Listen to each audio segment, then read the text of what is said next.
What is up? It's your girl, Shay Hilarious, and thank you for tuning into my channel. Up next, we have George Carlin and White Harlem. Now, this was a special request as it is an audio request, so it is my first time listening with you. So without further ado, let's just get right into it, shall we? I grew up in a neighborhood right next to right next to Harlem. Well, we had an interesting neighborhood. It was a little Irish neighborhood with Columbia University all on one side, like including everything connected with Columbia, like Juilliard School of Music was there, and the Union Theological Seminary, Jewish Theological Seminary, Riverside Church, St. Luke's Hospital, St. John the Divine Cathedral, all of that stuff on one side. And on the other side, Harlem. And we call our little neighborhood White Harlem because it sounded bad, you know? Where you from? White Harlem. Yeah. Sound tough, sound down. The real name was Morningside Heights. Sounds so faggy. To us, anyway, faggy had nothing to do with sex. A fag was just a sissy.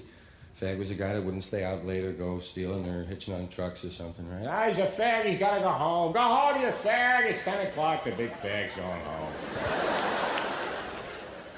Queer, we knew what a queer was. Queer was a queer, right? Queer was the word you learned after homo. He's a homo. He's a homo. Hey, he's a homo. Hey. Then queer. In fact, the difference between a fag and a fag was a guy that wouldn't go downtown with you, beating up queers, right?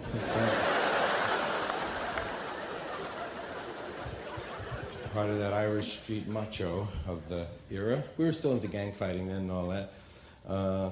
But talking about being black, like I've been black since I was 14, I think, on and off, kind of, sometimes darker than others, depending on who I was hanging out with.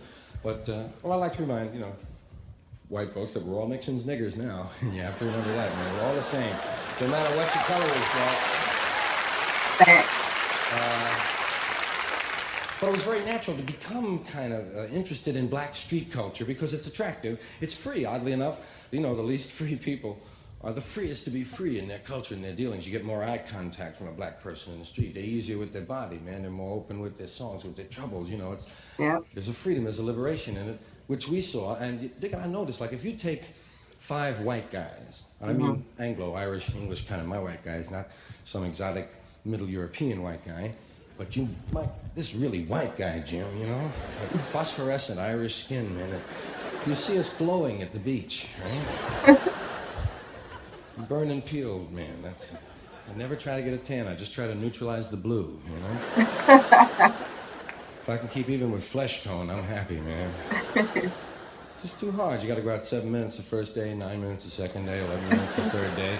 Then it's cloudy for 3 days. You stay home on Sunday, you fall asleep drunk at the beach 7 hours, burn and peel for a week and a half. Oh.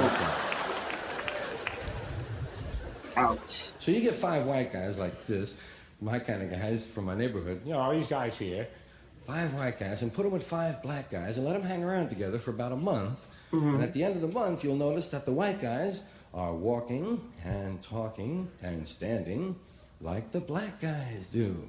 You'll never see the black guys saying, "Oh, golly, we won the big game today. Yes, sir."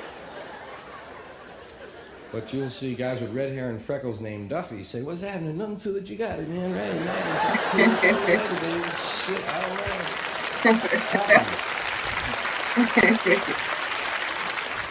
Hey, where do you think you're going now? I said out. Shit, man.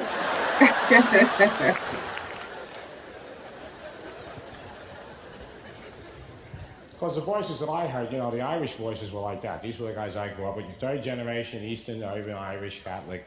Right? You see a working class accent, but you're on the rise. Starting to vote Republican, move to Queens, right? Starting to, beginning to be in managerial. Those cats. The older guys were like this. This here was your further back, your first generation, or whatever the second. These guys, Archie Bunker, I don't know your numbers. Archie Bunker, Ralph Cramden, a lot of guys down in the series, your West Side Barfly. This guy was in your big war. I was in your World War II, my friend. This was one we was in, we wanted to win, and we won. This wasn't no police action, no draw. This here was your war, we wanted to win it, and we won it. Give me another one over there, Charlie. Back me up, give her one down there, have one for yourself and one for the guy that just came in. Where'd this pick go? I didn't see this pick. So these guys here was the kind of voices that I grew up with. Hey, father, can we have a basketball? With really a lot of ball, right? Of course, that was the end of the clip. Now, I will say, when you hang around certain environments, you kind of become a chameleon after a certain point of time. You start talking, maybe walking, maybe eating the same types of things. It's very common for any nationality. But for the most part, I grew up in a mixed community, Caucasian, Hispanic, Black, or whatever the case may be. And honestly and truly, it's kind of a fair statement. Like, I don't know. I will say that most Caucasians that hang with Blacks would say, they felt a little safer. I don't know what's that about, but it is factual because, I have Caucasian friends. I also have Hispanic friends. I also have, of course, Black friends. But I haven't ever been the type to discriminate in terms of my friendship. It's just what works, it works. And that's pretty much how I grew up. Now, my high school was mixed. So there were many nationalities that I congregated with and have such great memories with. But it's very much so that way. Anywhere you go, you have this race populating with this race and this crew hanging with this crew. It happens throughout life, and sometimes it kind of happens without it being intentional. Your comfort zone is your comfort zone.